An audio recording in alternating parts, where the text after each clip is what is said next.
All right, let's break down Reason's mixer from top to bottom. First, starting off with input.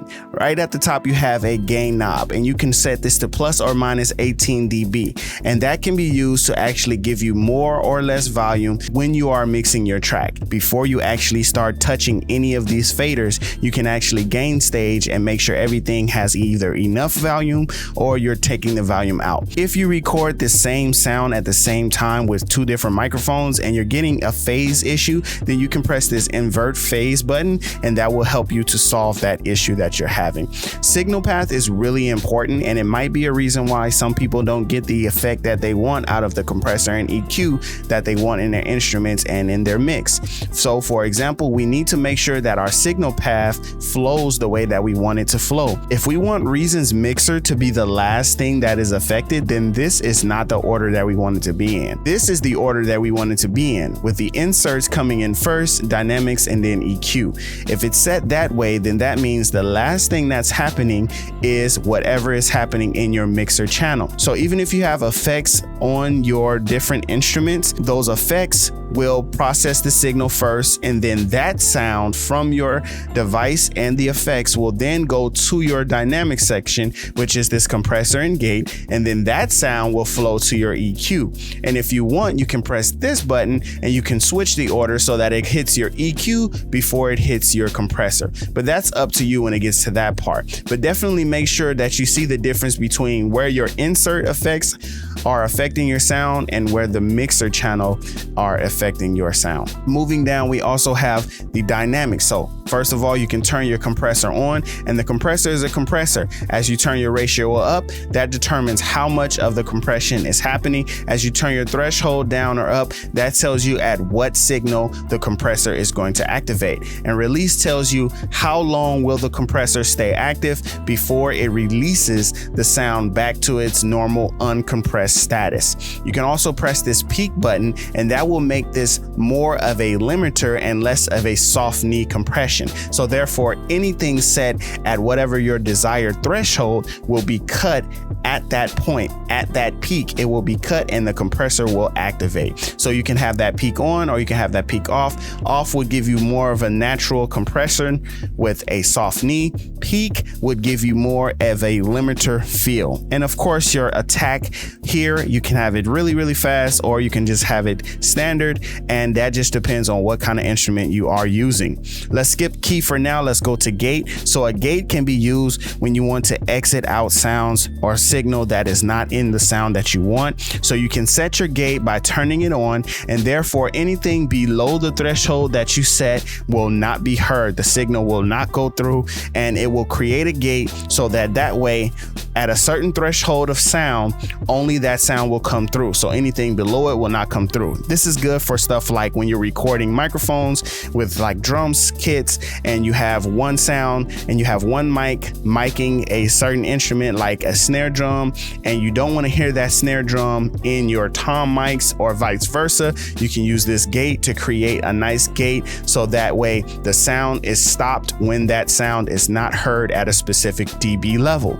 And release and hold work together. So if you have your hold set to a certain amount, then the release is not going to activate until after the hold is done. So after 571 milliseconds, then your release will activate and it will release for 369 milliseconds. So that's kind of how you work with those two together. You don't have to have any hold at all. You can just have your release and you can get it to go just like that. Same with compression. You can have your attack either normal or you can have it much faster so that the gate activates immediately.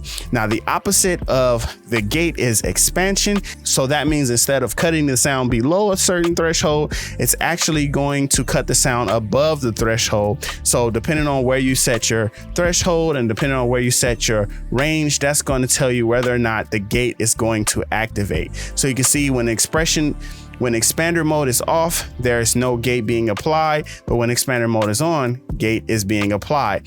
And as you change these values, it changes how it affects with the expander mode and the regular gate mode. So to activate the key, which is a sidechain keying, we need to go to our rack, flip the rack, and find this section on our audio track, which says dynamic sidechain input. And whatever instrument that we have, say for example, we can set this parallel out to activate activate on this sidechain input. So that means when this sound is playing, it's sending signal into the dynamic sidechain input. So what does that mean? As the sound comes in, it will activate or key the compression and gate. So you can have that on by clicking that on and off, but it will not turn on or off if you do not have that set up right here with this dynamic sidechain input.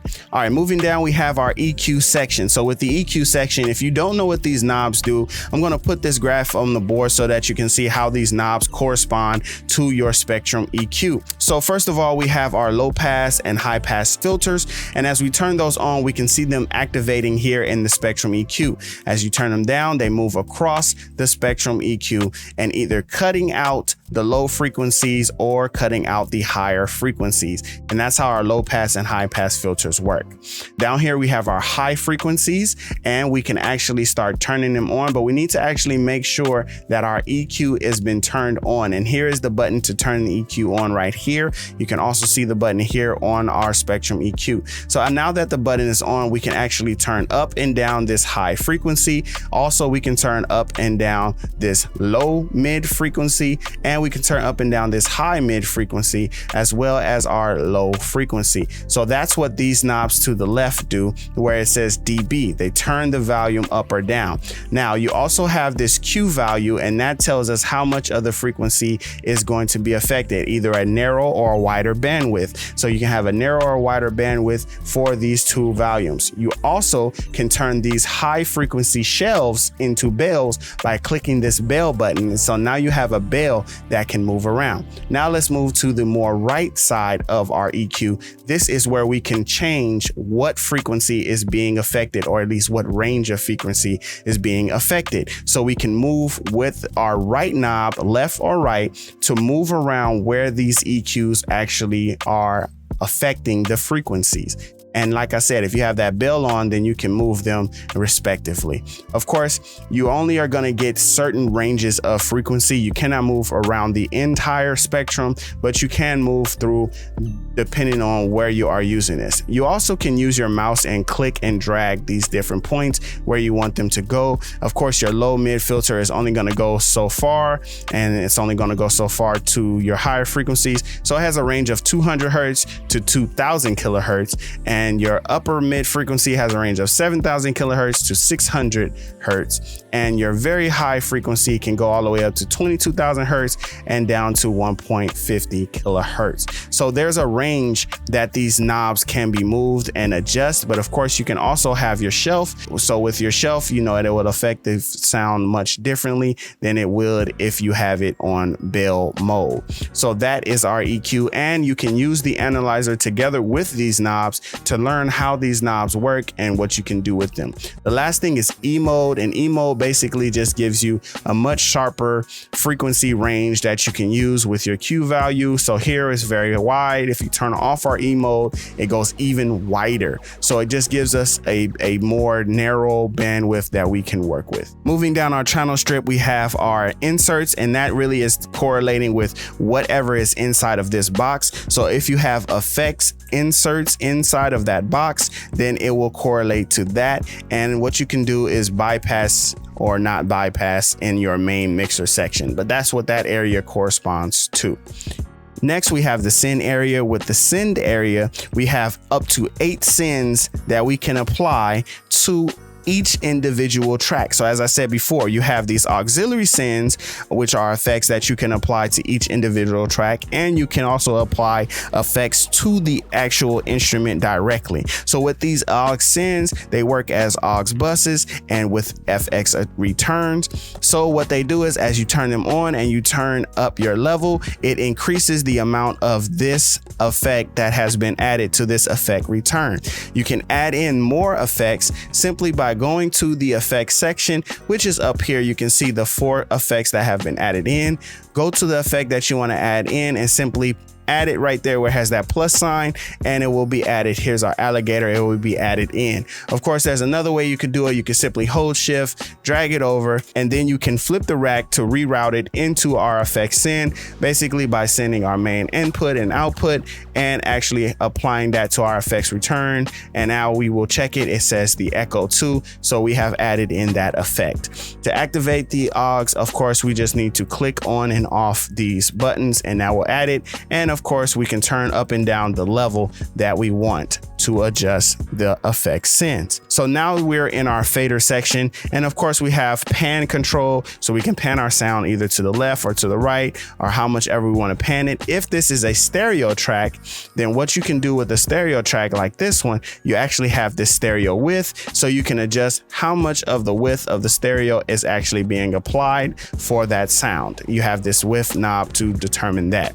Mute and solo, very obvious what they do. They mute different channels, or they will solo a channel, and you can have a solo chain. You can also have all solos turned off and all mutes turned off using these two buttons here at the bottom. And lastly, we have our meter and we have our channel knob. So with the channel knob or the channel fader, we can actually move up and down to give us more or less volume within the channel. But also remember, you have this input gain up here, so you can gain stage first before you start moving your faders. You can also automate these faders by clicking edit automation and then drawing in the automation that you need to create. If you want to create a fade in, or if you wanted to create a fade out, by reversing that, then you can fade out the sound and the mixers will move accordingly. With this output section, you can create buses. So you can actually highlight multiple tracks and create a new bus by going to route to new output bus. And what that does is give you another fader that you can use to control this entire bus of instruments that have been added together. Of course, you also can add in effects into this bus, which will affect all of the instruments that are inside of that bus, as well as using that with your faders, your EQ, your compression, everything. The bus just acts as a group for these other channels. These last two buttons down at the bottom, sequence and rack. Sequence and rack will allow you to go directly to the sequence window and show you the instrument in your mixer channel that you are working on, and rack will do the same. It will actually highlight as you click on it respectively. It will show you in the mixer, it will show you in the sequencer which one of them that you are clicking on, so that you can reach them even easier. The last thing I want to show you guys is the actual master section of this mixer. So in the master section of the mixer, we have the master compressor at the top. With the master compressor, when you turn it on, you have your ratio either between 2, 4, and 10, and that just tells you how much gain reduction is going to happen. Once the signal reaches the threshold that you have set, it will then adjust the volume depending on how much of the ratio that you have given it. You have your attack, which says how fast do you want the compressor to activate, and your release, which says how long do you want the compression to stay on before it releases the signal back to its uncompressed status. And of course, you can set that to auto, and it will automatically set the release based upon the sound and the music that you are creating. You also have this knob here, which is makeup gain. So as your gain reduction is happening, you can turn this makeup gain up so that it will level out the sound. So if you're reducing a lot of your sound with your compressor, you can use this makeup gain so that the loud things become a little softer and the softer things become louder, and you get a more even sound across all of your music. Also, just like we have in our key section, you also can set up a key for your master section. You can do that by coming over here and flipping, and here is the dynamics master key here, and you just need to actually activate that by having a signal that's going into there. So if we take this parallel and we can come up here, now it's activated, the key turns on, and when we go to our master bus compressor, we can see that this key is on. So what that is saying is that this sound that's coming out of this bus is going to affect the entire master compressor. So that's one way that you can use this external sidechain key. This section controls the master levels of the effect send. Send effect devices are connected to the master section via the 8 effect send and 8 effect send return connectors on the back of the rack device. So your effect send is really controlling the amount of this effect that is happening, and your effects return is controlling the amount of how much the effect is actually going out. Once you're sending audio from this track into the effect, then it is returning out of this return, and you can adjust the level of how much you actually hear that return using this knob here. So you can actually edit these by clicking edit, and then it will show you the effects that have been added in. Lastly, we have the fader section, and we have this meter right here, which is really important because it allows you to see the metering of your signal that is being generated. Right now it's set to VU and peak, so it has the VU on the left and the peak on the right. You can set it to peak where both channels are showing the peak, to VU where both channels are showing the VU, and then there should be a PPM mode as well. PPM mode, and then a PPM plus peak and a VU plus peak. This is your master fader right here, and you can adjust how loud or soft you want your master fader to be. Typically you want to keep that at 0 dB. The control room out is a very useful tool inside of Reason. You can use this control room out to connect that. If you have a hardware interface which can be used up here, you can actually set your control room out. You can actually set your control room out to one of these other outputs, and then therefore you have another output that you can use in order to listen and monitor your music that's being created in Reason. What is helpful about it is you actually have this level knob here where you can actually use it to turn up and down your music rather than using your master fader to turn up and down your music. This control room out will not affect the final outcome of your mix, only your master fader will. Delay compensation can be turned on or off depending on if you need that with your computer and with your audio interface. You might need that or you might not. Depending on what instruments and VSTs you're using, you might need some delay compensation or you might not need it. It just depends. These buttons here allow you to navigate between your sequence and your rack, and we already talked about mute on and off, and you also can dim all of your signal that's coming out of your fader by hitting the 20 dB on button, and that will dim all of the sound by 20 decibels. Right here to your right is your navigator. You can scroll up and down between the mixer window by clicking and dragging and holding and actually scrubbing between the different parts of your mixer channel. And the last thing I want to show you guys is this show hide feature, because you can actually show and hide all of the parts of the mixer that you want to use or don't want to use. So if you don't need to see your inserts and you only really want to see your fader, then you can pretty much just set it to where the only thing that's being shown is the faders. So now all you can see is your faders. Maybe you want to see your faders plus your EQ. Now you have faders plus EQ, a much more condensed version of your mixer, and you can just have it like that. Also, this arrow right here will pop your mixer out and you can have it set to its own window by itself rather than it being connected to the rack or to the sequencer. Now it's in its own window and you can have more space to include all of your different parts if that is what you so choose to do. So that was Reason's mixer section broken down. I hope that you guys enjoyed this video and that you got something out of it. If you did, please make sure to leave a like on this video. Subscribe to the channel for more Reason tutorials, tips, and tricks. And thank you guys so much for watching. I'll see you guys in the comment section. If you have any questions or comments that you want to make, we can talk in the comment section. Until next time, peace.